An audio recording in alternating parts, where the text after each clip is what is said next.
Crowds gathering for the Euro 2020 soccer tournament are driving the current rise in coronavirus infections in Europe, the World Health Organization said on Thursday.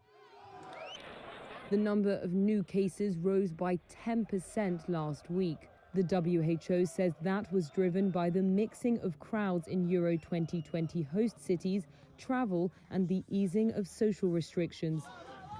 Catherine Smallwood is the WHO's senior emergency officer. What we need to look at is around the stadia. How are people getting there? Are they travelling in large, crowded convoys of buses?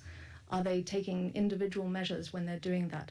What's happening after the games when people leave the stadiums? Are they going into crowded bars and pubs to watch the matches?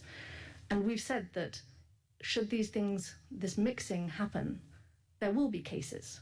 Because if this mixing is happening among people who are not fully vaccinated and there is the presence of the virus, there will be cases. The WHO said that Europe had seen a 10-week decline in new coronavirus infections before the Games. Now, the rise in new COVID cases is happening as the more contagious Delta variant spreads rapidly across the continent. European soccer's governing body UEFA said in a statement to Reuters that mitigation measures at host venues are, quote, fully aligned with the regulations set out by the competent local public health authorities.